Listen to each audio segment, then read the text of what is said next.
단기 국채와 장기 국채가 비율이 정해져 있어요. 코로나 직후에 돈을 너무 많이 풀어가지고 인플레이션 때문에 연준에서는 금리를 계속 올리고 있던 와중이었고 국채 발행을 늘려가지고 돈을 막 썼어요, 나라에서. 이게 재정 지배 사실. 80년대 초반에 대형저축이 아니라도 또 27%이 정도는 됐었거든요. 네. 응답하라 1988의 대화 나오잖아요. 우리 은행 금리가 15%가 됐어. 이제 누가 예금하겠어? 이런 대사가 나옵니다. 너무 재정 적자가 많아지니까 금리 올렸다가 이제 어떻게 갚냐 정부가. 금리 있는 대로 낮춰. 이렇게 된 거예요. 사실은 이게 재정 지배거든요.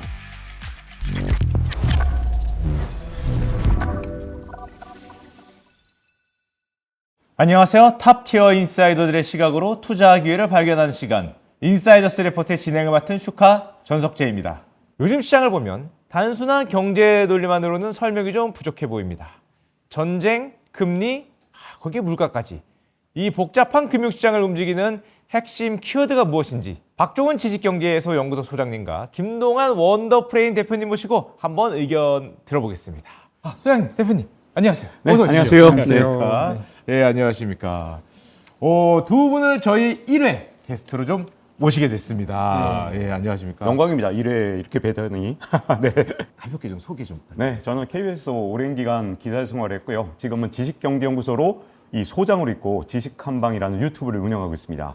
저 많은 분들이 사랑해 주셔서요. 최근에 갑자기 이제 구독자분들이 좀 많이 늘어나다 보니까 저도 정말 어깨가 무겁더라고요. 네, 그래서 유튜브를 좀 덜 하게 됩니다. 좀 적게 하고 있습니다. 네. 예, 정말 다행이라고 생각합니다. 소장님이 조금 덜 해주셔야 저희 같은 사람들도 열심히 하는데, 아유, 알겠습니다. 자, 김동환 원더프레임 대표님 네. 오셨습니다. 아유, 안녕하십니까. 저는 지금 이렇게 보고 있으니까 그냥 유튜브 보는 느낌이거든요. 저희 오늘 유튜브 촬영하는 거니까. 너무 좋았는데 지금 갑자기 저한테 말을 거시니까 예. 약간 좀 당황스러운 그런 게 좀 있네요. 자, 이 복잡하고 혼란한 이제 경제 상황 속에서 저희가 어떤 인사이트를 드리고자 하는 이 프로그램을 시작을 했거든요. 두 분이 평상시 생각하시고 있던 것 오늘 좀 마음껏 좀 풀어주시길 한번 기대해 보도록 하겠습니다. 자, 그러면 우선 제가 주제 발제를 좀 해보도록 하겠습니다. 자, 얼마 전에 이 브루킹스의 기사를 살펴보면 올해 1월에 제닛 옐런 전 연준 의장이 지금 미국 경제에는 재정 지배 위험이 커지고 있다라고 경고했다고 해요. 이 재정 지배라는 게 좀 익숙하지 않거든요. 선생님, 재정 지배라는 게 어떤 겁니까? 저는 일단 그걸 제닛 옐런이 말했다는 게 양심이 없다고 생각해요. 우리가 1980년 초만 해도 네. 은행에다가 예금을 하잖아요. 대한민국에서 가장 높은 예금 금리가 얼마였냐 봤더니 재형저축이 있었어요. 있었죠. 네, 슈카님 잘 아시잖아요. 예. 재형저축 금리 중에서 대한민국 역사상 가장 높았던 금리는 38%였습니다. 와, 거의 40%네요. 네. 그때 80년대 초반에 재형저축이 아니라도 뭐 30%또 27%이 정도는 됐었거든요. 네. 그래서 응답하라 1988의 대화 나오잖아요. 마지막에 보면 이 성동일 씨가 은행원인데 네. 이 마지막 회쯤에 여보 우리 은행 망했어 그러길래 그 아내 되시는 분이 이렇게 물어봐요. 왜 여보? 그랬더니 이 성동일 씨가 우리 은행 금리가 15%가 됐어. 이제 누가 예금하겠어? 이런 대사가 나옵니다. 사실은 이게 재정 지배거든요. 원래는 물가를 잡기 위해서 금리도 어느 정도 높아야 되고 뭐 이런 게 있어요. 예. 세상에는. 근데 너무 재정 적자가 많아지니까 야 금리 올렸다가 이제 어떻게 갚냐 정부가. 금리 있는 대로 낮춰. 이렇게 된 거예요. 그러니까 은행에 따박따박 예금하던 사람들이 전부 다 벼락거지가 되고 가난한 사람들이 은행에 간다. 그러면 1,000만 원 빌리면서 금리가 10%, 15% 되잖아요. 예. 근데 부자들이 간다. 담보도 있겠다. 100억 빌리면서 금리가 3% 되잖아요. 이게 비용 자체가 다른 거예요. 예. 그런데 은행에서 돈을 계속 뿌리고 금리를 일부러 낮게 유지하고 이런 상황이 계속되면 빈부격차가 계속 커지는 거죠. 자, 근데 지금까지는 재정 지배 얘기를 안 했던 거 뭐냐? 옐런이 자기가 망쳐놨을 때는 망가지고 있었고 빈부격차는 계속 커지고 있었는데 문제가 없었어요. 근데 2025년 말 26년으로 되면서 재정 지배 때문에 이제 더 이상 못 견디는 상태가 된 거거든요. 아니 금리를 기준금리 낮췄는데 10년물 국채금리가 올라가요. 뭐 이런 현상들이 나타나고 그 다음에 예전만큼 기준금리를 높여놓으면 물가가 잡혀야 되는데 안 잡혀요. 네. 그러니까 재정 지배가 뭔가 실패해 가는구나 라고 생각이 드니까 옐런이 뭔가 자기가 성각자처럼 막 지금 현재 자기는 알았다는 듯이 떠들고 있는데 그걸 누가 먼저 만든 거냐? 옐런이 2012년, 13년, 14년 요때 연준 의장 할 때 금리를 의도적으로 왕창 낮췄거든요. 네. 근데 다른 나라도 다 미국만 눈치 보고 있잖아요. 미국이 왕창 금리를 낮추니까 다른 나라도 야, 잘 됐다. 우리도 낮출 수가 있네. 그래서 다 같이 낮췄고 그 과정에서 어떻게 된 거냐? 은행에 성실히 예금하던 사람들의 돈을 훔쳐다가 그 다음부터 어떻게 했냐? 이 돈을 마구 투자할 수 있는 사람들. 근데 이게 상위 1%가 훨씬 더 유리하거든요. 네. 그래서 99%의 성실한 이런 예금자들로부터 돈을 뺏어다가 상위 1%한테 옮겨주는 일. 그게 일어난 게 바로 옐런 때부터거든요. 그럼 소장님 그 재정 지배라는 게 그럼 쉽게 말하면 재정이니까 정부 부채가 너무 커져서 이제 중앙은행이 금리를 낼 때 정부의 지배라 그러면 뭐하고 정부의 눈치를 좀 봐야 된다? 이렇게 이해하면 될까요? 그렇죠. 바로 그거죠. 원래 연준의 이중 책무 그 진짜 유명하잖아요. 네. 이제 연준의 모든 국민들이 관심이 있으니까 네. 아 물가 잡아야지, 그 고용도 잘 유지해야지. 이 이중 책무는 이제 거짓말입니다. 언제부터 바뀌었냐? 사실 2009년부터 이제 미국에서 국채를 엄청 발행하잖아요. 네. 근데 이거 이자를 내야 되니까 연방 정부의 이자를 줄여주기 위해서 금리를 의도적으로 낮춥니다. 거기다가 플러스 이제 미국 국채를 너무 많이 발행하니까 아무도 안 사요. 네. 그래서 양적 완화로 이걸 사줍니다. 그래서 저는 이중 책무가 이제는 어떻게 하면 미국 국채가 굴러가도록 금리를 낮춰주는 건지, 그리고 국채가 엄청 발행되면 이걸 사주는 거, 이게 연준의 이중 책무가 된 거 아니냐. 그러니까 말로는 물가라 그러고 뭐 고용이라 그러지만 어느새부턴가 이제는 연방 정부의 재정이 충분하냐, 이거 이자 갚을 수 있는 거야, 괜찮은 거야, 이거부터 먼저 따지니까 이제는 뭐 자산 격차가 벌어지든 뭐 자산 가격에서 정말 엄청난 이런 진짜 뭐 폭등 현상이 일어나는데, 사실 이거 연준이 신경 썼어야 되는 문제거든요. 네. 근데 왜 못 썼냐? 재정에 의해서 지배를 당한 거예요. 그러니까 운전대를 파월이 잡고 있는 게 아니라 옆에 있는 베센트가 야 운전대 내놔 내 거야 이렇게 된 거죠. 근데 그 현상이 이미 오래전부터 나타나기 시작했는데 연준의 독립성 이렇게 떠드는 건 사실 제가 보기에는 약간 쇼입니다. 언제부턴가 운전대는 미국의 재무부 장관이 뺐었어요. 그리고 이미 오래전부터 연준 의장이 이 미국의 국채 이거 얼마나 발행됐고 이게 잘 팔리는지 안 팔리는지 이걸 보면서 지금 금리 낮추고 양적 완화하고 이런 짓을 하고 있는 거지, 이미 재정이 연준을 장악한 지 오래고 이게 선진국들은 다 똑같기 때문에 미국만 그런 게 아니라 한국을 제외한 네네. 모든 선진국은 거의 똑같습니다. 그럼 소장님이 보시기에 이 원래 중앙은행이 독립적으로 물가와 성장률 때문에 금리를 움직인다라고 우리는 생각해 왔는데 이 정부 부채, 정부의 부담을 고려하지 않을 수 없게 됐다. 그렇죠. 또는 이미 고려해서 결정을 내렸다라고 네. 보시는 거군요. 그게 왜 그렇게 차이 나게 되냐면 1980년만 해도요. 네. 미국의 GDP 대비 국가 부채가 30%밖에 안 됐어요. 어. 근데 지금은 얼마냐? 124%입니다.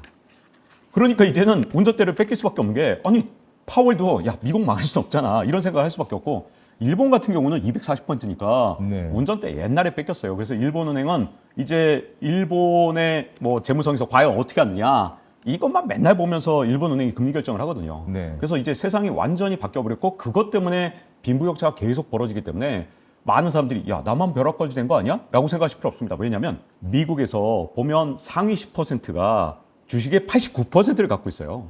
상위 10%가 부동산의 90% 거의 대부분 갖고 있거든요. 네. 그러니까 나만 벼락거지가 아니라 중앙은행이 돈을 워낙 많이 뿌려서 이 과정에서 계속 빈부격차가 벌어진 거기 때문에 여러분들이 스스로 나를 탓할 게 아니라 야 이게 제도를 이렇게 바뀐 걸 내가 몰랐구나. 지금이라도 이걸 빨리 깨닫고 어쨌든 이 새로운 세상에 먼저 적응을 해야겠구나. 이 생각을 하신다면 조금 이 중앙은행이 만들어 놓고 각국 정부가 만들어 놓은 이 판에서 조금 떨어져서 세상을 보면서 우리가 그동안 벼락거졌지만 이 상황을 바꿀 수 있는 기회를 만들 수 있지 않을까 싶습니다. 그러면 소장님, 그 예전부터 사실은 이 재정 적자 얘기는 좀 나왔던 것 같고 정부 부채는.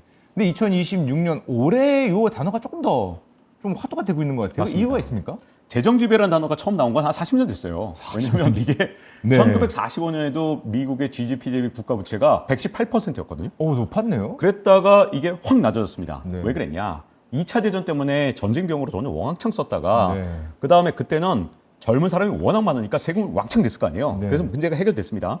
그런데도 그때도 재정 지배가 있긴 했어요. 네. 그런데 2026년까지 아무 말도 없다가 다시 오랜 세월 지난 다음에 다시 재정 지배 얘기가 나온 건 전쟁이 끝난 시기 때문에 그래요. 전쟁이 언제 끝났어요? 선진국들, 미국, 일본, 유럽은 전쟁이 1945년에 끝났잖아요. 네. 근데 이거랑 연관있습니다. 엉뚱하게도. 네. 되게 신기하죠? 네. 1945년에 전쟁이 끝나면서 이 전쟁터 갔던 젊은이들이 고향으로 들어와서 결혼을 다 했겠죠. 네. 아이들을 왕창 낳습니다. 네. 그게 베이비 부머잖아요. 네. 베이비 부머는 정말 인류 역사상 가장 행복했던 세대다. 어. 자라나는 동안 계속 성장하면서 청년되고 계속 돈 점점 더 많이 벌고 그랬단 말이죠. 자, 그럼 어떻게 됐을까요? 은행에다가 저금을 왕창 했겠죠. 네. 은행에 돈을 저금한다는 건 돈을 은행에다 공급하는 거잖아요. 네. 그러니까 당연히 돈의 공급이 늘어나면 돈값이 떨어지니까 네. 금리가 계속 떨어졌던 거죠. 네. 자, 거기다가 세금도 왕창 냅니다. 네. 젊었을 때 굉장히 일 열심히 하니까. 그리고 복지 혜택은 거의 안 받아도 되죠. 젊었으니까. 오. 근데 64년생이면 지금 만 나이가 몇 살이냐? 62살이에요. 네. 그러면 은퇴를 선진국에서 거의 다 대부분 했을 거란 말이에요. 그럼 어떤 상황이 된 거냐? 이제 세금 낼 사람 거의 없는데 이 사람들이 복지 혜택은 진짜 엄청나게 받거든요. 네. 미국 같은 경우에도 가장 복지 지출 많이 하는 게 메디케어인데 미국에서 65세만 넘으면 모든 의료 비용이 공짜거든요. 그게 메디케어인데 그 예산이 어느 정도 속도로 늘어나냐? 올해는 한 1,600조 원 돼요. 근데 10년 뒤에는 3,200조 원. 야, 이 돈을 어떻게 감당합니까? 왜 이렇게 된 거냐? 자, 26년이 되면서 뭐가 바뀌었냐면 모두가 은퇴했기 때문에 세금 낼 사람은 없는데 복지 지출은 엄청나거든요. 네. 그래서 미국에서 이제는 한 2조 달러 적자가 그냥 기본으로 나가니까 미국은 아예 그냥 3,000조 원 정도는 적자거든요. 네. 아무리 미국이 대단한 나라라도 이 정도 적자가 되면 이제 문제가 될 수밖에 없잖아요. 그래서 사실 26년부터 이 얘기가 이제 점점 화두가 된 건 미국의 적자가 너무너무 커지니까 재정지배 강도가 점점 세지는 거예요. 야, 금리 어디서 올리려고 그래? 야, 그럼 우리가 어떻게 이자 갚어? 과거는 이렇게 과거 되는 이제 거죠. 차원이 달라요. 네. 일본도 똑같거든요. 네. 왜냐하면 여기도 45년에 전쟁이 끝났기 때문에 한 64년생까지니까 일본도 누가 세금 낼 거야? 야, 이제 안 되겠어. 이제 국가 부채는 늘어나는 게 이제 기본값이야. 그냥 찍어 눌러. 이렇게 되니까 그 부작용들이 조금씩 이제 수면 아래로 이 묻혀 있던 게 위로 나옵니다. 그러니까 26년에 옐런이 먼저 이제 고발한 거죠. 야, 봐라, 이제 망할 거다. 이렇게 나는 먼저 경고했다니까. 이렇게 지금 면피를 하려고 25년, 26년부터 갑자기 옐런이 재정지배 이러고 있고, 그 다음에 케네스 로고프라고요. 굉장히 유명한 하버드 교수인데 이분도 25년부터 계속 재정지배 얘기를 하는데 이게 갑자기 나온 게 왜 그러냐? 인구 구조가 이제 박살이 나면서 22년부터 금융 환경이 바뀌었고 그걸 학자들이 25년, 26년에 깨달았기 때문에 그리고 옐런 같은 사람도 자기 죄를 좀 어떻게 면하려고 네. 이제 재정지배를 자꾸 꺼내기 시작한 겁니다. 그러면은 안 그래도 중앙은행이 이 행정부의 어떤 눈치를 보거나 지배를 받는다는 뜻인데 지금 조금 이따 연준 의장이 만약에 바뀌면 지금까지 우리가 우려를 했던 그런 현상들이 더 강화되는 건가요? 훨씬 강화되죠. 이게 트럼프 대통령이 이제 완전히 연준에 대해서 엄청난 영향력을 행사하면서 물가가 만약에 혹시라도 네. 나중에 한 1, 2년 뒤에 오른다고 치더라도 앞으로 금리 인상하는데 트럼프가 뒤에서 야, 너 진짜 올리려고? 계속 난리칠걸요. 그래서 제가 보기엔 연준 의장을 이제 선임할 때도 아마 트럼프 대통령이 자기가 컨트롤할 수 있는 뭔가 지렛대가 있는 사람을 케빈 어시를 선택한 거라고 저는 생각합니다. 왜냐하면 다른 사람들은 자기 말을 연준 의장 된 다음에 안 들을 수도 있잖아요. 네. 케빈 어시한테 뭔가 있어요. 제가 보기엔 트럼프 대통령 뭔가 말을 들을 있다. 수밖에 없는 그런 거 계산을 다 했을 것 같고 그래서 베센트 재무부 장관이 진짜 엄선을 해서 케빈 어시를 이렇게 선정을 했을 때 저는 컨트롤할 수 있느냐 없느냐를 아마 연준 의장으로 뽑을 때 가장 중요한 요소로 봤을 것 같고 이제 트럼프가 시작일 뿐이고 다음 대통령도 계속하고 또 다음 대통령도 이어질 수밖에 없는 게 딱 하나밖에 없습니다. 앞으로 미국의 이 재정 적자를 왕창 줄이지 않으면 어떤 대통령도 연준에 압박을 할 수밖에 없는 그런 상황이 된 거죠. 재정 적자를 줄일 수 있을지. 근데 대표님, 제가 이 포춘지에서 보니까 네. 이번 달 보도한 내용에 따르면 미국 부채가 네. 4월 초에 39조 달러를 넘었다. 네. 이 말이 있고 심지어 올해 40조 달러가 넘어갈 수 있다. 그렇죠. 이렇게 말이 있더라고요. 또 그러면은 그렇게 부채가 크니까 이자가 얼마나가 나왔나 제가 봤더니 CBO 자료를 봤더니 올해 상반기 이자 지출만 5,290억 달러. 이거를 한 달로 치면 880억 달러가 이자로 나간다고 하거든요. 네. 이게 뭐 원화로 치면 계산도 안 되는데 이렇게 큰 이자 이거 어떻게 봐야 될까요? 이제 이자 같은 경우는 연간으로 따지면 1조 달러가 이제 이상 넘어가게 되고요. 이자만 1,500조가 나가는 거네요. 그렇죠. 1조 달러가 넘어가게 되는 거고, 요게 이제 국방부 군사 예산 그리고 교육 예산 합치면 이자보다 적답니다. 이렇게 생각을 하면 규모에 대해서는 잠깐 생각을 해볼 수가 있고 사실 저는 이게 빚 자체가 많은 거는 그렇게 문제라고 생각하진 않아요. 솔직히 네. 말하면. 네. 근데 미국이라는 국가가 선진국 중에서도 거의 탑티어 수준에 있는 곳이고 그러다 네. 보니까 이제 국가 성장률이 낮을 수밖에 없잖아요. 네. 근데 빚이 그거보다 너무 빠른 속도로 늘어나고 있기 때문에 이게 이제 구조적인 문제다라고 해서 이제 얘기가 나오는 거고 사실 재정 지배는 제닛 옐런은 본인이 연준 의장도 하고 나중에 또 재무부 장관도 했던 인물이에요. 그러네, 둘 다 하셨네요. 네. 그러니까 연준을 할 때는 그냥 돈을 풀었던 이 사람인데 사실 이 재무부 장관을 할 때는 요 재정 지배를 어떻게 하면 할 수 있느냐 요 꼼수를 최근 들어서 좀 발명을 했던 사람입니다. 2023년에 네. 원래 이제 미국에서는 재무부에서 이제 국채를 발행하잖아요. 네. 단기 국채와 장기 국채가 비율이 정해져 있어요. 네. 권장하는 비율이 있어요. 그렇죠. 예. 근데 이제 제닛 옐런이 이때는 심지어 이제 코로나 직후에 돈을 너무 많이 풀어가지고 인플레이션 때문에 연준에서는 금리를 계속 올리고 있던 와중이었고, 네. 근데 그렇게 금리를 계속 올리고 있으면 사실 침체가 올 수 있잖아요. 네. 민간에서는. 네. 그래서 국채 발행을 늘려가지고 재정 정책을 집중적으로 좀 피는 그런 정책을 펴니다. 네. 돈을 막 썼어요, 나라에서. 그러니까 이게 재정 지배예요, 사실. 네. 단기 국채 비율을 늘리고 장기 국채 비율을 줄이는 방법을 네. 썼습니다. 그걸 베센트 재무장관이 트럼프 정부 와서 똑같이 하고 있어요. 왜 그렇게 한 거죠? 그 뭐 트위스트 뭐 이렇게 불렀던 거 아닌가요? 그러니까 이제 물가 네. 상승률 같은 경우는 장기 국채하고 밀접한 관련이 있어요. 근데 장기 국채 발행을 줄이면 시중에 이제 이렇게 매도가 되는 물량으로 나오는 장기 국채가 줄어드니까 사실은 이제 그 부분이 자극이 안 되는 거예요. 네. 그리고 단기 금리에 국채를- 자극을 안 주고 그렇죠. 예.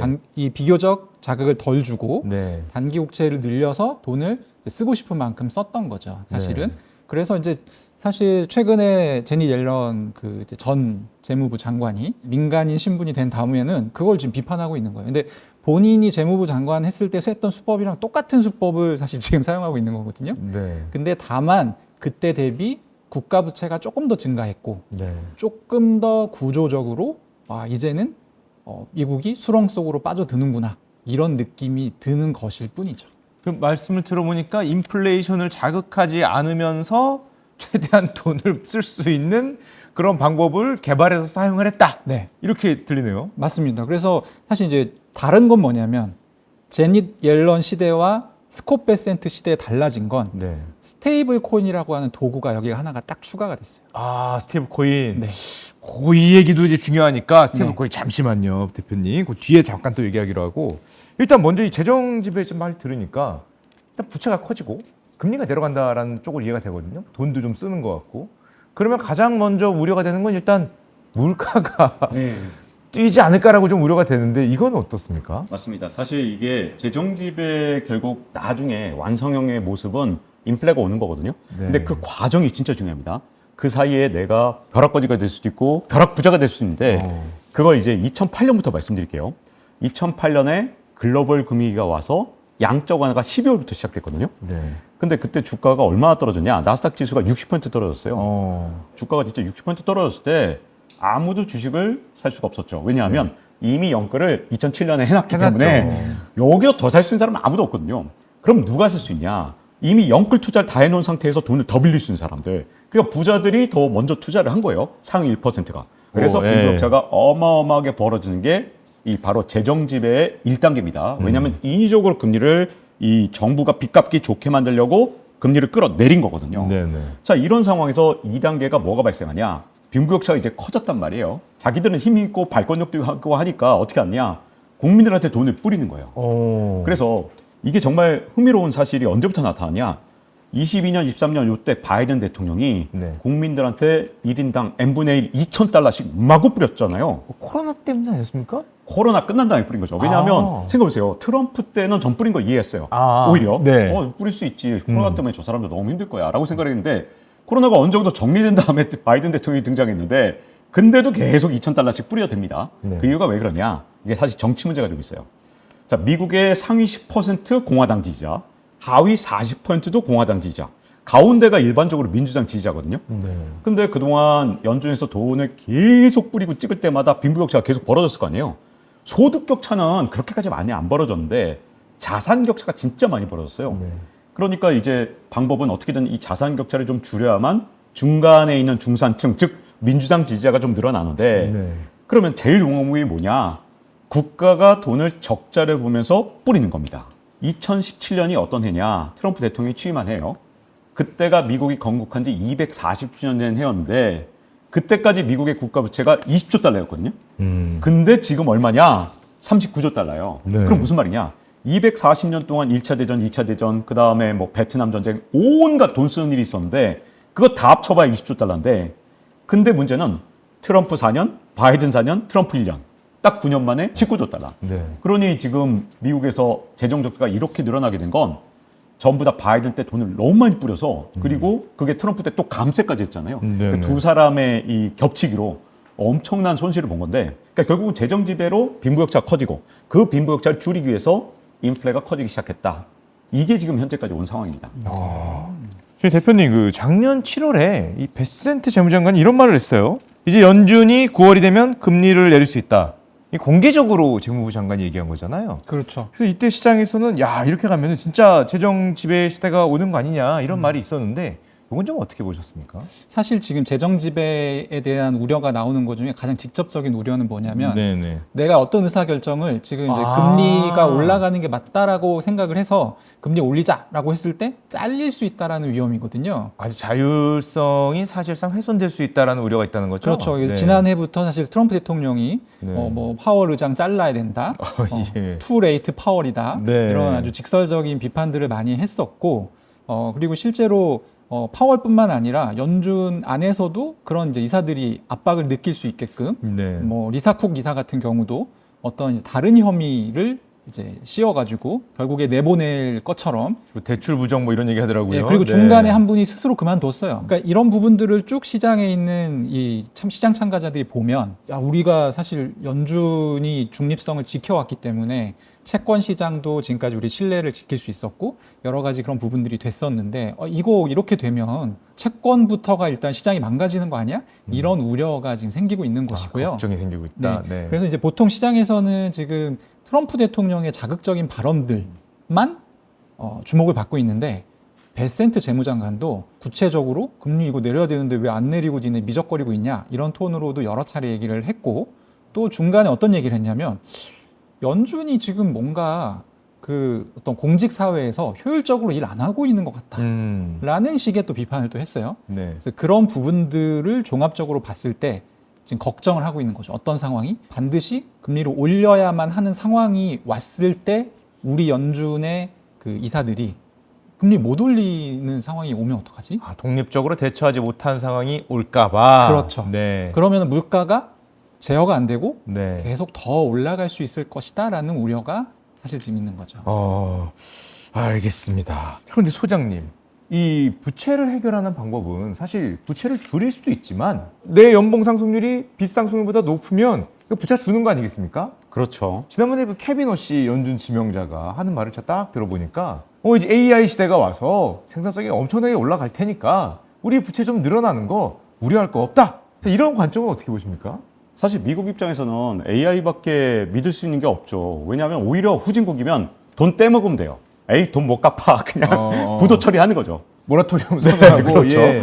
그리고 예를 들어서 또 하나는 강력한 독재자가 있다든가 해서 재정 지출 싹 다 줄이고 복지 정책 다 없애버리고 아니면 증세를 한다든가 이런 방법을 쓸 수도 있는데 미국은 그럴 수가 없거든요. 네. 그러니까 미국에서 이제 바랄 수 있는 건 딱 하나죠. 생산성이 엄청 올라가서 이 문제를 다 해결하면 되는데 이게 1970년대, 80년대에는 사실 미국의 인구가 계속 늘어났고 젊은 사람들이 계속 늘어났기 때문에 그것만으로도 성장을 해서 문제가 없었는데 이제 미국도 합계 출산율이 이제 드디어 1.6으로 떨어졌어요. 2007년까지는 2.1이었거든요. 그래서 인구발로도 성장이 가능했던 유일한 선진국인 미국조차도 이제 AI로 혁명이 일어나야만 앞으로 GDP 규모가 늘어나서 GDP 대비 재정 적자 그리고 GDP 대비 국가 부채 이게 줄어들면 되잖아요. 최고의 시나리오네요. 그렇죠. 네. 그래서 생산성을 끌어올리는데 지금 중국도 목숨 걸었고 미국도 목숨을 걸었는데 여기 한 가지 문제가 있습니다. 시차가 있어요. 시차요? 네. 혁신적인 발명품이 나온 다음에 바로 생산성이 올라가면 모든 문제가 없겠지만 네. 마이크로 프로세서 같은 경우에 1971년에 처음 이게 개발이 됐거든요. 근데 87년에 아주 유명한 경제학자 이 솔로우라는 사람이 이렇게 말합니다. 여기저기에 정말 모든 이 컴퓨터가 다 등장했다고 하는데 근데 컴퓨터로 생산성 혁명은 왜 안 일어나는 거지? 이렇게 얘기를 했거든요. 노벨 경제학상을 받은 사람이에요. 자, 그러니까 16년이 지나도 이게 효과가 없었던 거예요. 나중에 경제학자들이 계산을 해보니까 진짜로 생산성이 올라간 게 언제였냐? 95년이었습니다. 그러니까 마이크로 프로세서가 처음 나온 게 71년 그리고 95년. 그럼 시차가 24년이잖아요. 네. 그래서 많은 사람들이 AI에 대해서 경제학자들은 어떻게 생각하냐면 가장 급진적이고 정말 성격 급한 분들이 야 2030년이면 돼. 이거 마이크로 프로세서는 24년 걸렸지만 AI 확산 속도를 봐봐. 2030년이면 충분해 라고 말하는 사람이 있고요. 진짜 한두 명, 주식 애널리스트 이런 분들, 네. 이런 급진적인 분들이 28년 정도 봅니다. 얼마 내후년이네요? 네, 근데 네. 애널리스트 분들이 맞았으면 좋겠지만 이거는 제가 보기에는 이건 경작자가 맞을 것 같아요. 그래서 저는 가장 빨리 와도 30년 정도라고 보는데 그러면 이때까지 시차가 가장 큰 문제잖아요. 네. 그 기간 동안 인플레이션을 막고 그리고 그 기간 동안 성장을 계속해서 이런 재정 지배도 막고 이런 게 가능하기가 조금 어렵습니다. 그러다 보니까 가장 큰 고비가 언제냐? 28년, 29년 요때까지가 고비일 것 같고요. 30년까지만 AI가 계속해서 이 속도로 커나간다면 생산성을 아예 한 차원 끌어올릴 수는 있다고 생각하거든요. 근데 AI에 딱 또 하나 또 약점이 있잖아요. 그건 이제 AI는 엄청나게 발전하지만 문제는 물리법칙은 그대로거든요. 네. 우리가 흔히 착각하는 게 1930년대보다 지금 생산성 형상 속도가 더 빠를 거라고 상상하는데 여기에 대해서 로버트 고든 교수라는 사람이 있습니다. 이분이 미국 경제 석학인데 굉장히 충격적인 논문을 한 10년 전쯤에 내놨거든요. 그게 뭐냐면 IT 혁명보다 1930년대가 생산성 혁명이 더 훨씬 더 높았다라고 논문을 발표하니까 수많은 젊은 경제학자들이 에이 말도 안 되는 소리 하지 마세요. 교수님 이거 계산 실수하신 거 아닙니까? 그랬습니다. 그랬더니 고든 교수가 이렇게 설명합니다. 자, 옛날에 전보하고 스마트폰하고 어느 게 생산성 향상폭이 컸을까라고 질문을 해요. 근데 생산성이야 스마트폰이 훨씬 높지만 전보 뚜뚜뚜뚜 하는 원시적인 거지만 그 전을 생각하면 전보 이전에는 대상을 건너서 처음으로 소식을 전하는데 증기선 타고 인편으로 정해냈기 때문에 타발만 썼죠. 네, 그렇죠. 그러니까 대서양 건너는 데서 14일이 걸렸어요. 전서구 날리고. 네, 전서구 달리고 그때는 웬만하면 소식 전하는데 뭐 한 달도 걸리고 그랬잖아요. 네. 근데 해저 케이블이 딱 만들어지면서 전보 뚜뚜뚜뚜 하니까 10분 만에 소식을 전하게 됐거든요. 네. 그래서 이게 등장해서 추가적으로 생산성을 향상시킨 건 스마트폰보다 전보가 더 뛰어났다는 거죠. 그래서 이미 기반 기술도 엄청나게 많이 깔려 있고 물리법칙에 우리가 발목 잡혀 있기 때문에 AI가 진짜로 이 미국의 국가 부채 문제를 다 해결할 만큼 만능 해결사가 될 거냐 여기에 대해서는 약간 경제학자들이 회의적인 측면이 있죠. 2030년이면 사실 얼마 안 남았잖아요. 한 4년, 5년. 그래서 그런지 수많은 빅테크들이 또 요즘엔 너무 돈을 많이 넣고 있다. 게다가 뭐 은행에서 빌리면 이게 통계라도 잡히는데 이거 도대체 얼마를 넣는지 뭐 요즘에 사모펀드도 들어가고 막 그러다 보니까 요새 그림자 금융이라 그러지 않습니까? 이게 네. 얼마가 이제 들어간지 알 수가 없어요. 야, 이것도 또 리스크 아니냐? 또 이런 얘기도 나오고 있어요. 그렇죠. 지금 사모대출이 뇌관이거든요.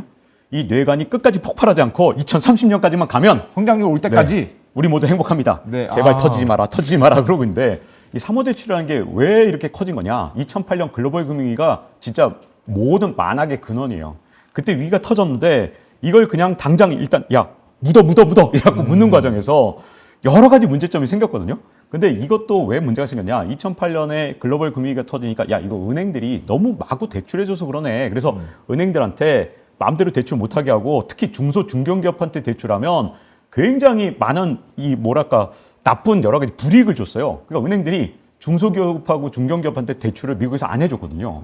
근데 그때 당시에 이제 2008년에 제로금리가 되니까 우리나라 국민연금이라든가 뭐 캘리포니아 사학연금 이런 큰 연기금들이 아니 돈을 굴리려니까 금리가 2% 3%밖에 안 되는데 이제 우리나라에서는 다들 이제 기대가 높잖아요. 국민연금쯤 되면 한 6% 정도는 먹어야 되는 거 아니야? 8%는 벌어야죠. 그렇죠. 8% 예. 벌어야죠. 이렇게 되니까 국민연금 운용자들은 머리가 야씨 금리가 2%인데 어떻게 8%를 먹지? 이렇게 생각이 되는 거죠. 네. 왜냐하면 국민연금 같은 데는 주식에 몰빵할 수는 없잖아요. 네. 항상 채권도 넣고 뭐 대출도 해주고 이렇게 막 해야 되는데 그때 당시에 뭐 채권 샀다 반 뭐 2% 3%밖에 안 되니까 방법이 딱 하나밖에 없다. 뭔가 고수익 있는 게 있으면 좋겠다라고 해서 사모대출이 생긴 겁니다. 금리가 22년부터 올라가기 시작하니까 그때만 해도 다들 생각한 거예요. 야, 어쩌다 올랐지. 금리는 지금까지 40년 내내 내려갔기 때문에 반짝 오른 거야. 3년만 버텨보자. 3년 지났죠. 25년 됐는데 안 내려가네요. 금리가 잘 안 내려가네요. 네, 그래서 25년부터 사모대출 문제가 왜 생겼냐? 야, 이거 영원히 못 갚는 거 아니야? 이거 아무래도 문제 있겠는데? 라고 생각하는데 26년까지 됐어요. 그래서 사모대출 문제가 자꾸 이렇게 수면 위로 올라오는 건 바로 이렇게 금리가 떨어지지 않기 때문인데 여기에 희망이 하나 있습니다. 이 사모대출에는 비밀이 하나 있는데 이게 영화에 나오는 조폭들이 왜 돈 빌려줄 때 이런 거 있잖아요. 100만 원 빌렸는데 금리가 100%예요. 네. 그러면 이제 조폭이 와서 그러잖아요.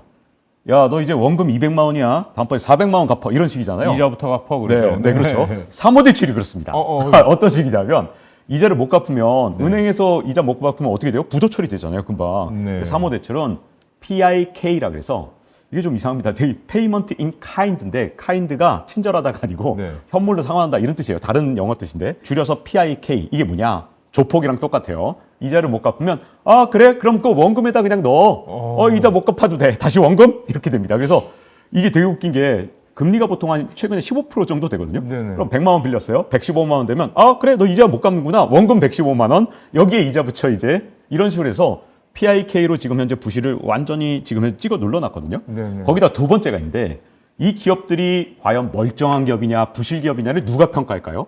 이 사모대출을 주관한 뭐 블랙스톤, 블루아울 이런 회사들이 평가를 하기 때문에 항상 어떻게 점수를 주는지 아십니까?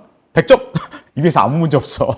이렇게 얘기합니다. 이자를 못 갚아서 자꾸 원금이 불어나는데도 계속 100점을 주고 있어요. 그래서 특이하게요. 이 사모대출은 묘해서 이게 모기지 대출 옛날에 서프라임 모기지가 문제가 된 거하고 다르게 그건 집값이 떨어지니까 모든 국민이 다 알아서 금방 터졌거든요.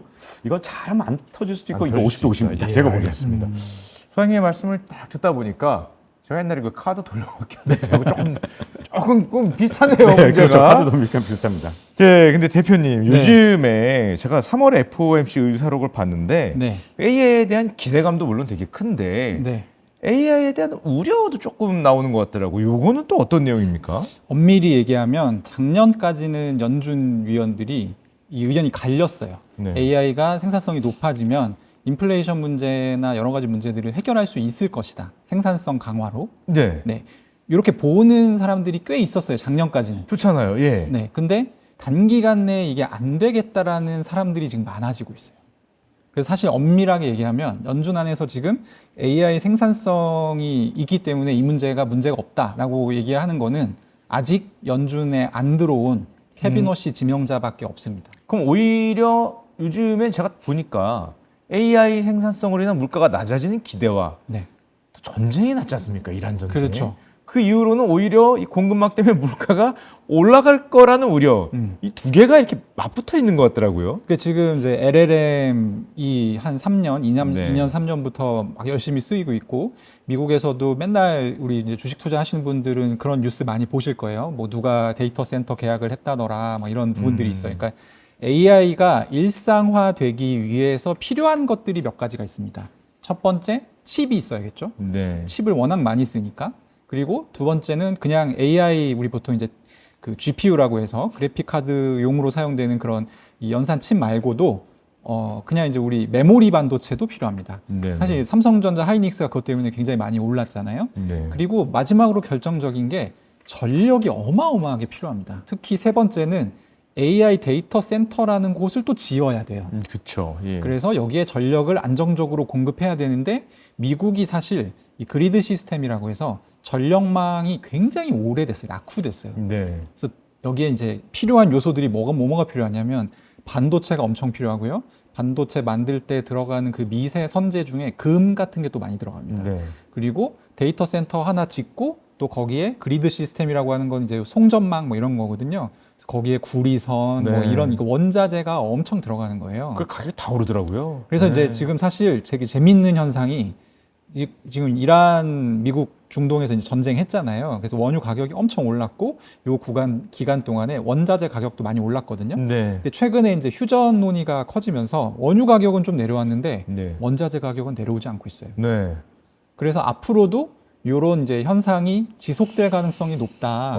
그러면은 기본적으로 구리 가격 올라가고 원유 가격이 원래는 뭐 50불 때 있던 게 지금은 이제 90불 조금 못 미칩니다만 어쨌든 당분간 요 수준에서 머물러 주기만 한다고 해도 뭐 사실은 이제 물가는 계속 올라갈 상승 압력 받을 가능성이 매우 높은 거죠. 그럼 이제 두 분의 말씀을 제가 조금만 정리해 보면 물가는 상승 압력이 높은데 AI 생산성은 물가를 낮출 수 있으니까 상승 압력이 더 빨리 높아지냐? AI가 열심히 생산성을 높여서 너무 많이 생산을 해서 공급을 많이 해서 물가가 내려갈 수 있냐?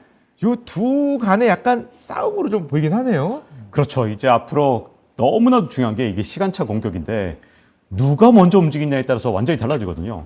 만약에 앞으로 AI 생산성이 진짜 가속화돼서 우리의 상상을 넘어설 정도로 빠르게 돼서 28년부터는 정말 코스트 다운을 해서 일론 머스크가 말하는 대로 이제 무한 생산성이기 때문에 생산 코스트 같은 게 완전히 사라지는 세상이 진짜 네. 빠르게 온다면 문제가 없겠는데 문제는 지금 현재 데이터 센터 하나 지을 때마다 그때마다 지금 물가가 네. 계속 튀는 상황이라서 그 속도 차가 앞으로 우리의 투자 환경을 완전히 바꿔놓지 않을까.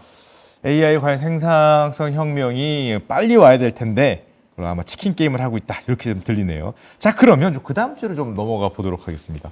제가 또 얼마 전에 이 네. 알리안츠 보고서를 봤거든요. 거기에 이런 내용이 나옵니다. 이란 전쟁에서 달러만 유일한 안전 피난처라고 생각을 했는데 요즘에 그런 모습이 잘 없다. 그 달러를 두고 후계자 없는 몰락당하는 왕이다. 펄링 킹이다. 네. 이렇게 표현을 했더라고요. 아 근데 전쟁 같은 이런 상황이 났을 때는 우리가 역사적으로 아니면 제가 트레이더 있을 때를 보면 항상 달러가 강했는데 그렇지 못하다 보니까 야 달러가 불안한 거 아니냐? 이런 내용은 또 나오고 있습니다. 달러가 이제 예전의 달러가 아닙니다. 왜냐하면 전쟁 나면 그동안 사람들이 어떻게 했어요? 무조건 달러 샀죠. 네. 그다음에 미국 국채 샀죠. 근데 이번 이란 전쟁에서 처음으로 이제 안 사요. 저도 진짜 깜짝 놀란 게요.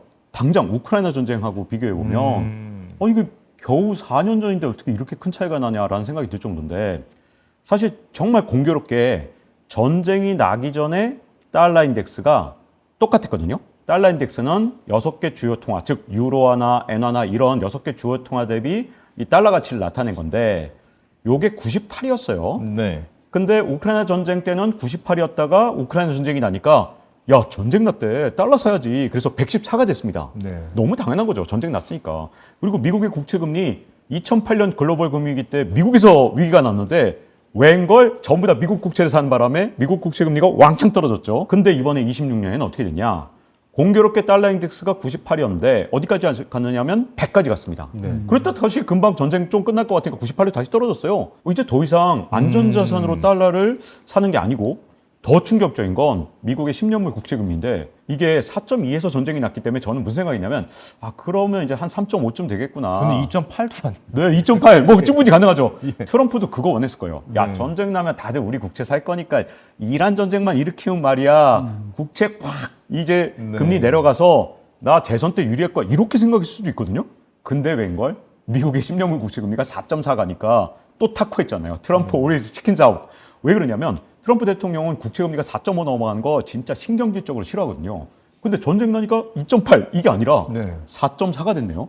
그 다음부터 트럼프 대통령이 잘 보시면 뭔가 이란에 대해서 잘해보자, 뭐 협상도 좀 해보자. 국채금리가 저는 트럼프 대통령이 물러서게 만드는데 가장 큰 역할을 했다고 보거든요. 그래서 달러의 이 위상 변화가 옛날 엔화하고 좀 비슷한 게요. 엔화도 사실은 2008년 같은 경우에 글로벌 금위기가 일어나니까 엔화 가치가 엄청 올라서 일본 사람도 수출 안 되고 난리가 났었거든요. 그런데 이번에 2022년에는 어떻게 되냐? 엔화 가치가 한 2, 3년 사이에 30%가 떨어졌습니다. 그래서 야, 엔화가 이제 더 이상 안전자산이 아니잖아 라고 일단 엔화가 먼저 무너지고 그다음에 미국의 달러가 이제 26년에 이런 변화를 보였기 때문에 사람들이 이제 의심하기 시작하는 그런 엄청난 변화가 이번 이란 전쟁에서 시작됐다라고 보여집니다. 게다가 소장님 요즘에 그 이란 전쟁을 보니까 예전에는 항상 그 달러의 가치를 좀 이렇게 받쳐주는 게 그 유명한 페트로 달러 아니겠습니까? 네. 사우디하고 미국이 딱 맺은 이 조약 때문에 석유 에너지는 누구나 필요하니까 달러 가치는 공고하다라고 생각을 했었는데 미국이 석유가 많다 보니까 페트로 달러를 오히려 포기하나? 이런 생각까지 좀 들거든요. 저도 미국 스스로가 약간 버리고 있는 거 아닌가라는 생각이 좀 들 정도인데요. 이번에 이란 전쟁이 나기 전에도 UAE나 아니면 이라크에서 위안화로 결제한다 그래도 사실 미국이 손 놓고 있었거든요. 예전 미국 같으면 진짜 뭐 전쟁을 해서라도 야 네가 감히 위안화를 쓰려고 그래? 그러면서 난리 쳤을 텐데 네. 그때도 가만히 있었고 요번에 사실은 달러화에 대해서 진짜 큰 타격을 준 게 이란에서 이제 갑자기 톨게이트 만들어 놓고 갑자기 통행 요금을 받기 시작할 때 네. 위안화로 내라 이랬지 않습니까? 네. 근데 그때도 미국에서 사실은 예전 같으면 진짜 그거는 자기의 국력을 다 동원해서라도 막았어야 될 것 같은데 사실 그것도 사실 지금 현재까지 별로 손을 못 썼거든요. 근데 그동안 페트로 달러가 얼마나 지금 현재 무너졌냐면 최근에 2년 동안 이 오일을 결제할 때 석유를 결제할 때 달러로 결제하는 비중이 4%가 줄었습니다. 이게 절대로 적지 않은 게요. 미국의 달러라는 패권이 사실은 이게 1945년부터 만들어서 거의 80년 넘게 유지되면서 이런 식으로 갑자기 달러 결제 비중이 한 2년 사이에 4%가 준 건 처음이거든요. 네. 그래서 지금 아마 미국에서 페트로 달러를 스스로 놓고 이제는 뭐 달러로 오일을 안 사도 되는 거라고 생각하는 건지 아니면 미국이 이제 더 이상 통제를 할 수 없는 새로운 세상이 오고 있는지 아니면 뭐 새로운 방법으로 스테이블 코인 쪽으로 아유 안 되겠다 그냥 뭐 페트로 달러가 무슨 상관이야 스테이블 달러로 가면 되는 거지 이렇게 완전히 새로운 생각으로 바꾼지 저도 아직은 모르겠지만 지금 달러의 어떤 가치를 유지시켜 주던 그 근본 개념 자체가 변화하고 있는 아주 중요한 변곡점이 있는 것 같습니다. 있다. 근데 대표님, 네. 이 박정훈 선생님의 말을 들었을 때 저도 이게 생각나는 게 트럼프 대통령은 그분 자체가 이 암호화폐를 되게 많이 얘기하면서 스테이블 코인을 어떻게 좀 활용해 보겠다. 특히 베센트 장관이 이제 그런 네. 얘기를 많이 하더라고요. 스테이블 그렇죠. 코인을 활용을 해서 뭐 미국 국채에 뭐 새로운 수요로 뭐 만들 것처럼 달러의 수요로 만들 것처럼 이렇게 얘기를 하던데 이 김동완 대표님은 어떻게 보십니까? 일단은 최근에 있었던 이란 중동 전쟁부터 얘기를 좀 해야 될 것 같아요. 네. 그러니까 저도 어떻게 봤냐면, 그러니까 사실 그 페트로 달러는 대가가 있어요. 원래 처음에 이제 페트로 달러의 시초는 사우디아라비아 정부하고 미국 정부하고 계약을 맺어서 미국은 사우디아라비아에 국방 서비스를 제공을 하고 대신에 사우디아라비아가 파는 석유를 달러로 결제시키자. 요 네. 아이디어였습니다. 네. 그래서 처음엔 어떻게 됐냐면 석유를 팔면 달러를 받잖아요. 그 달러로 미국의 무기를 샀어요. 네. 그리고 미국의 국채를 샀습니다. 그러니까 엄밀히 말하면 페트로 달러 이 시스템은 석유를 매개로 해서 미국이라고 하는 거대한 경제 생태계가 한번 순환되는 그런 과정이었던 거예요. 이게 계속 강화가 됐었는데 석유가 계속 나오잖아요. 네. 무기를 계속 살 수는 없잖아요. 어느 순간부터 중동에 있는 국가들이 석유 판돈으로 받은 달러로 다른 국가에 투자를 하기 시작합니다. 그러니까 이게 이제 이때부터가 페트로 달러는 금이 간 거예요, 이미. 그러다 보니까 이제 미국 입장에서는 어떤 게 조금 이제 좀 짜증이 나냐면 얘네가 달러를 가져가서 이제 석유를 판돈으로 달러를 받는데 그걸로 더 이상 우리 국채에 사주질 않아. 그러면 나는 니네를 안 돌보고 싶은데라는 생각을 할 수 있잖아요. 나한테 달러를 받아갔으면 내 걸 사야지. 그렇죠. 다른 데 가서 투자를 하네? 그렇게 그렇죠. 생각한다는 거죠. 그래서 이제 트럼프 대통령의 지지층들이 이제 마가라고 부르는데 네. 굉장히 해외에서 벌이는 군사작전, 뭐 전쟁 이런 걸 싫어하거든요. 그러니까 미국이 세계의 경찰로서 기능하는 거를 굉장히 안 좋아하는 습성이 있습니다. 지지층 자체가. 근데 이게 자세히 보면 그런 어떤 내적 원리를 갖고 있어요. 이게 더 이상 돈이 안 된다. 네, 그런데 이제 또 하나 달라진 게 뭐냐면 아까 얘기하신 통행료 문제인데 네. 통행료를 사실은 이 이란이 먼저 받겠다고 했을 때 저는 좀 놀랬던 게 당연히 세계 각국이 군함을 보낼 줄 알았어요. 말도 안 되는 소리 하고 있네. 네가 그 공해상에 더군다나 상선들이 지나가는데 왜 통행료를 받아? 네. 라고 할 줄 알았는데 군함을 보내기보다는 그래? 얼마를 주면 되는데? 라고 이제 태도가 나오는 걸 보면서 좀 놀랬거든요. 저걸 그냥 낸다고? 그런데 저만 그런 생각을 하는 게 아니라 트럼프 대통령도 똑같은 생각을 했던 것 같아요. 이게 돈을 받을 수가 있어? 그럼 얘기가 달라지지. 그러니까 지금까지는 트럼프 대통령이 페트로 달러라고 하는 그 체제 안에 이 모든 용역과 비용을 녹였던 거예요. 네. 근데 이게 갑자기 명시적인 수수료를 받을 수가 있다? 지금 이란이 내건 내용은 1배럴당 1달러 수준이거든요. 네. 그러면 호르무즈가 평상시에 한 2천만 배럴 정도의 물동량이 지나가요. 그러면 하루에 2천만 달러의 수익이 생기는 거예요. 수수료 수익이. 그 미국이 세계 경찰 역할을 하는데 되게 주요한 역할을 하는 도구 중에 하나가 이제 항모 전단이에요. 항공모함으로 이루어진 전단인데 이 항모 전단 한 개를 1년에 운용할 때 대략 한 30억에서 40억 달러 정도가 든대요. 네.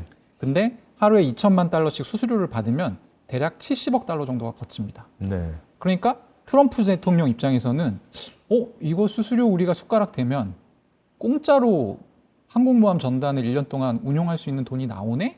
라는 요 정도 수준까지 지금 얘기가 간 것 같아요. 그런 식으로 지금 얘기가 진행되고 있기 때문에 네. 요거는 좀 더 지켜봐야 됩니다. 이란에서 네네. 이제 어떻게 될지 페트로 달러 구조가 네. 어떻게 될지 좀 봐야 되고 스테이블 코인 얘기를 하셨는데 네. 그럼 이제 이게 어디서 붙는지를 제가 연결을 해드릴게요. 스테이블 코인은 사실 말 그대로 가치가 변하지 않는 스테이블한 코인이에요. 한 개당 1달러의 가치를 추종하게끔 설계가 되어 있는 그런 코인이고 어떤 방식으로 가치를 유지하냐면 은행에 발행하고자 하는 코인의 가치만큼의 보통은 단기채 국채를 이제 예치를 합니다. 미국채죠. 미국 네, 3개월 미만 단기채를 예치를 하고 그만큼의 코인을 발행을 합니다. 그러니까 담보가 있으니까 이 가치가 지탱이 되는 거죠. 근데 제닛 옐런이 재정지배 상황을 만들게 됐던 그 과정 중에 뭐가 있냐면 원래 사실 미국에서는 장기채, 단기채 비율이 정해져 있었는데 이걸 기묘하게 비틀면서 단기채를 많이 찍어서 쓰고 싶은 돈을 팡팡 썼다. 이렇게 했잖아요. 네. 베센트도 돈을 써야 되는데 빚이 많으니까 빚을 얻기가 힘든 거예요. 네. 그래서 단기채 국채를 더 많이 찍을 수 있는 방법이 뭐가 있지? 스테이블 코인이라는 물건을 대중화시키면 되겠다. 이걸 왕창 찍으면 단기채 국채 수요가 생기는구나. 그러면 우리는 돈을 많이 쓸 수 있겠네? 그래서 사실은 작년 4월에 이 스테이블 코인을 활성화하는 법안들을 만들기 시작했어요. 네. 그래서 작년 7월에 지니어스 액트라고 하는 법안이 통과가 됐고, 그리고 현재 지금 상원에 계류되어 있는 클라리티 액트라는 또 법안이 있습니다. 그래서 총 법안이 3가지가 있는데 아마 올해 안에 다 통과가 될 예정이고요. 통과가 되게 됐을 때 어떤 효과를 보고 기대하고 있냐면 2028년까지 스테이블 코인 시가총액이 현재 3천억 달러 정도인데 네네. 2조 달러 정도까지 늘어날 거다. 네. 이렇게 보고 있어요. 근데 그 구조를 잘 보면 그럼 결국 단기 채권, 단기 미국채의 수요를 위해서 네. 많은 그 스테이블 코인을 활성화시키고 많은 사람들이 사게 해서 사실 그 사람들의 돈을 끌어다가 본인들이 하고 싶은 어떤 재정 정책을 피겠다는 거잖아요. 미국채를 발행을 했으니까. 그러면은 그 스테이블 코인의 규모로 미국채 수요를 충당을 하고 그 달러의 패권이라 그래야 되나? 달러의 수요를 늘리겠다라는 뜻으로 좀 들리는데 맞습니다. 이거를 페트로달러 정도 수준까지 늘릴 수 있다고 보는 건가요? 그러니까 가령 페트로달러는 페트로달러대로 결제가 아마 될 것이고요. 네네. 그리고 이 스테이블 코인의 특징 중에 하나가 뭐냐면 지금 이제 이게 법정 통화 기반으로 발행이 되는데 미국 달러화 기반으로 발행되는 게 거의 99%가 넘어요. 네. 근데 스위프트에서 지금 결제 통화로 사용되는 달러 비중이 50%가 약간 넘어요. 그러니까 미국은 어떤 생각을 하는 거냐면 스위프트에서 사용되는 결제 비율을 디지털 세상으로 오면 스테이블 코인을 만약에 사용하게 됐을 경우에 99%인 거예요. 그러니까 달러가 짱이다 아직도. 네, 완전 달러 패권 상태인 거예요. 네. 그러니까 이렇게 바꾸기만 해도 달러 패권은 유지가 되겠네? 이런 생각을 하는 것이죠. 야, 그 말로만 들으면 좀 솔깃하긴 한데 미국 네. 입장에서는. 아니 근데 수장님, 이 스테이블 코인이 뭐 듣다 보니까 사실상 미국채를 사는 것과 비슷하고 그럼 미국 달러를 이자 내고 쓰는 약간 그런 개념이지 않나라고 생각이 되거든요. 그렇죠. 이거 스테이블 코인 회사들 입장에서는 자기들이 이자는 챙기는데 네. 이걸 고객들한테는 이자를 주지 못하도록 지니어스 액트를 만들었거든요. 정말 지니어스하네요. 네, 지니어스하죠. 네. 그러니까 이건 뭐 서클사 같은 회사들은 떼돈을 벌 수 있지만 이걸 이자를 이제 법적으로 못 주니까 네. 굉장히 미국한테 유리한 게 아니냐 네. 이렇게 생각을 할 수 있는데 스테이블 코인에 대해서 저는 미래가 앞으로 굉장히 3가지로 어떻게 바뀔지에 따라서 우리의 모든 삶을 바꿔놓는다고 생각할 정도로 진짜 중요하다고 생각합니다. 자, 왜 그러냐? 베센트 재무부 장관이 한 28년 말까지 2조 달러가 됐으면 좋겠다라고 얘기한 셈이에요. 네. 뭐 전망을 얘기했지만 사실은 자기의 바람이죠. 네. 저도 2조 달러가 되면 좋겠습니다. 근데 만약에 지금 스테이블 코인 시장이 3천억 달러인데 만약에 끝까지 3천억 달러면 어떻게 되느냐? 미국 국채를 사줄 주체가 계속 없겠죠. 네. 국채는 앞으로 진짜 어마어마하게 발행하거든요. 트럼프 대통령 때 기본적으로 한 해 2조 달러 적자인데 전제까지 해야 되니까 야, 이거 앞으로 국채 발행하는 거 진짜 누가 사줄 거냐 이런 문제가 있거든요. 만약에 스테이블 코인 시장이 커지지 않는다 그러면 이게 금리 상승으로 갈 가능성이 굉장히 큽니다. 그래서 미국에서는 정말 마지막 희망이라고 저는 생각하거든요. 근데 여기에 더 문제가 있습니다. 사실 진짜로 큰 문제는 10조 달러가 될 경우예요. 왜 그러냐면 지니어스 액트에서 이걸 막기 위해서 이자를 못 주게 했거든요. 미국의 뱅크 오브 아메리카 세이빙 어카운트의 금리, 저축성 계좌의 금리가 지금 얼마냐? 0.1%입니다. 네. 사실 금리 거의 안 줘요. 말은 저축성 계좌인데. 근데 미국 사람들 입장에서 만약에 이 스테이블 코인을 샀는데 금리를 한 2%만 준다. 충분히 가능하죠. 지금. 가능하죠. 왜냐면 네, 네. 미국 국채 금리가 지금 한 1년짜리가 3.8%니까. 그래도 많이 남을 것 네, 같아요. 한 2%만 줘도 되잖아요. 근데 뱅크 오브 아메리카 0.1이니까 사람들이 이제 돈을 은행에서 빼갖고 스테이블 코인을 산다. 그러면 은행 시스템이 붕괴되겠죠. 네. 자, 스테이블 코인을 사는 돈은 절대로 하늘에서 떨어진 돈이 아니거든요. 어디선가 은행 시스템이든 MMF든 이렇게 모여서 스테이블 코인을 사야 되는데 만약에 미국의 은행 시스템에서 스테이블 코인을 사면 이게 금융 시스템이 붕괴되거든요. 그래서 어쩔 수 없이 이자를 주지 마라라고 한 거죠. 그럼 스테이블 코인이 너무 안 커지면 미국채 금리가 우려되는 거고. 네. 스테이블 코인이 너무 커지면 금융 안정성이 우려되는 거고. 그러니까 우리가 쓸 만큼 정도만 적절하게. 적절하게. 아, 근데 예. 경제 변수가 그런 적이 있던가요? 별로 없어서 좀 약간 걱정입니다. 그러니까 우리는 보통 겨울이거나 네. 여름이거나 둘 중에 하나로 가는데요. 네, 그렇죠. 그래서 걱정입니다. 양쪽 극단으로 제발 가지 않았으면 좋겠습니다. 지금까지 흐름을 쫙 정리해 보니까 뭐 요즘 시대는 뭐 과거부터도 그랬지만 결국 재정 지배 시대라고 했을 경우엔 유동성이 줄어드는 게 아니라 확대되는 쪽으로 가까웠거든요. 그러면 이 유동성 이거는 어디로 흘러가게 될까요? 저는 앞으로 이 유동성 폭발은 절대로 막을 수 없다고 생각합니다. 왜 그러냐면 세계 각국이 복지 정책 줄일 수 있는 나라 하나도 없어요. 마크롱 대통령이 작년에 복지 정책 좀 줄이겠다 그랬더니 파리 시민들이 바로 파리 불태워버렸잖아요. 어떤 나라 대통령도 민주국가에서 복지 정책을 줄이거나 세금을 더 걷겠다 해서 재선을 하거나 아니면 정권을 다시 잡을 수가 없거든요. 자, 그러면 어마어마한 빚을 질 거고 어마어마한 빚은 어마어마한 국채를 발행하게 될 거고 지금까지는 시장에서 사주지만 이제 좀 있으면 시장에서 못 삽니다. 일본처럼 전체 국채의 거의 40% 이상을 일본은행이 갖고 있는 것처럼 저는 이제 어마어마한 국채를 결국은 그 나라 중앙은행이 다 살 거라고 봐요. 근데 그게 계속 끊임없이 순환되게 되면 유동성이 점점 늘어나잖아요. 네. 그러면 이제부터 돈 버는 거 뭐냐? 돈 버는 건 뭐냐? 네, 기적 가장 중요한 거죠. 예, 예. 무한대로 찍어내거나 계속 늘어나는 건 돈을 못 벌겠죠. 근데 이게 무한대로 찍을 수 없는 게 있다. 네. 그럼 걔가 계속 가격이 올라가겠죠. 왜냐하면 한쪽에서는 지금 재정 적재 때문에 돈을 계속 찍으니까 어떤 방법이든 계속해서 유동성이 늘어나서 돈의 홍수가 만들어지는데 얘는 절대 늘어나지 않아 라는 게 앞으로 가격이 올라갈 겁니다. 그래서 우리가 6,000년 동안 전통 자산이었던 그건 돈 찍는 만큼 계속해서 가격이 올라가겠죠. 근데 최근에 이제 갑자기 화제가 된 건 일론 머스크가 에너지가 화폐이 되는 거 아니야? 이런 말을 했습니다. 네. 근데 이거 원조는 일론 머스크가 아니에요. 사실 많은 분들이 이거 일론 머스크가 독창적인 아이디어를 냈다고 잘못 알고 계신데 네네. 이 말을 처음 한 건 헨리 포드였습니다. 헨리 포드야말로 진짜 세계의 이 역사를 앞서간 진짜 엄청난 사람이죠. 근데 헨리 포드가 컨베이어 벨트 만들고 딱 보니까 노동력보다 더 중요한 건 에너지잖아. 에너지가 화폐여겠네? 이렇게 생각한 거예요. 근데 앞으로 저는 에너지가 앞으로 무한 공급되는 시대는 끝났다고 봐요.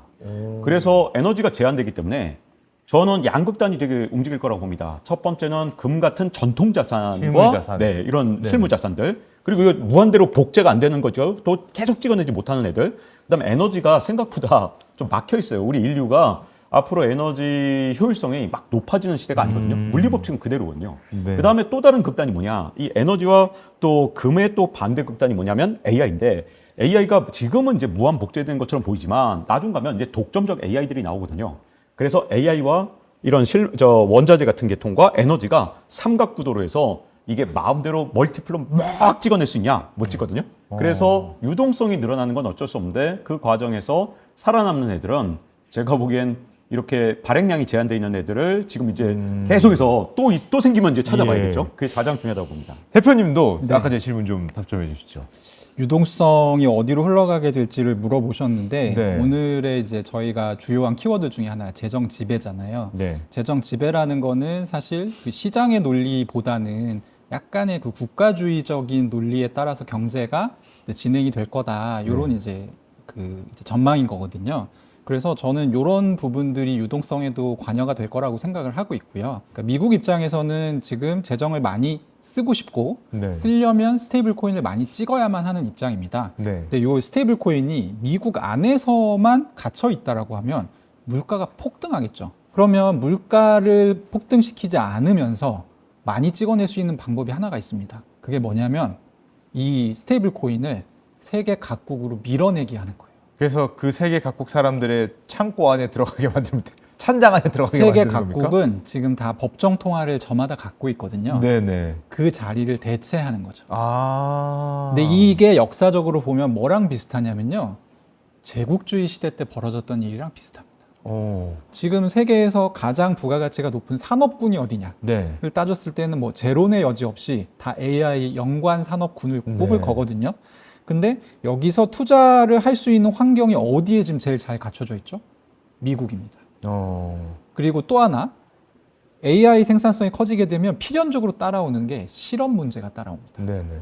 그 실업 문제가 따라왔을 때 재정을 마음껏 쓸 수 있는 국가 같은 경우는 보조금이라든지 아까 뭐 바이든 시대 때 돈 풀었던 것처럼 네. 그런 식으로 돈을 줄 수가 있어요. 근데 국력이 약한 나라일수록 이게 힘들겠죠. 그래서 AI 주식을 투자하는 것이 사실은 주요 수익원이 되는 시대가 올 가능성이 저는 어느 정도 있다라고 생각하고 있고, 이런 여러 가지 부분들을 좀 통합해서 봤을 때는 유동성은 반드시 미국 이외의 국가에서 미국으로 흐르게 돼 있다. 달러 스테이블 코인을 타고. 마지막으로 한 가지만 더 말씀드리면요. 지금 우리가 대화 중에 자주 나왔던 얘기가 미국의 국채를 네. 아무도 안 사줘. 네. 근데 미국 국채를요, 원래 아무나 살 수가 없어요. 보통 보면 이 정해져 있는 그 기관들이 있고요, 미국 안에는. 딜러들이 있죠. 그리고 네. 다른 나라 같은 경우는 보통 이제 국가 단위에서 많이 사고 굉장히 좀 큰 손들이 많이 사게 되죠. 예. 근데 최근에 이제 디지털 자산 업계에 지금 나와 있는 트렌드 중에 하나가 뭐냐면 RWA라고 하는 트렌드가 있어요. 네네. 그러니까 이 국채를 쪼개서 사고 팔 수 있게끔 해주는 거예요. 네. 그렇다고 하면 이 매수 주체가 바뀝니다. 예전에는 큰 손들이 안 사주면 아무도 미국 국채를 안 샀지만, 그러면 다 미래에는 한국 국채를 살 거냐, 일본 국채를 살 거냐, 미국 국채를 살 거냐 했을 때 여러 가지로 봤을 때 국가로서의 존속 가능성이 미국이 높아 보일 가능성이 전 높다고 보거든요. 그러면 이 달러 스테이블 코인 시장이 좀 어떻게 움직이는지 좀 주의 깊게 볼 필요가 있다. 그 정도로 들리네요. 저희가 두 분을 모시고 정말 긴 얘기를 나눠봤는데요. 정리를 해보면 달러 패권은 사라질 수 있다라고 우려했는데 두 분 생각은 이제 사라지는 게 아니라 형태를 바꾸는 그런 변곡점에 있는 것 같다라고 들리는 것 같습니다. 또 그리고 그 와중에 생기는 이 유동성이 과연 어디로 향하느냐에 따라서 시장의 방향도 달라지지 않을까 이제 생각이 되네요. 자, 인사이더스 리포트 파트 1은 여기까지입니다. 파트 2에서는 와인으로 읽는 또 하나의 자산, 조금 더 입체적인 자산 이야기를 이어가 보겠습니다. 자, 박종훈 소장님과 김동환 대표님 다시 한번 감사드립니다. 감사합니다. 감사합니다.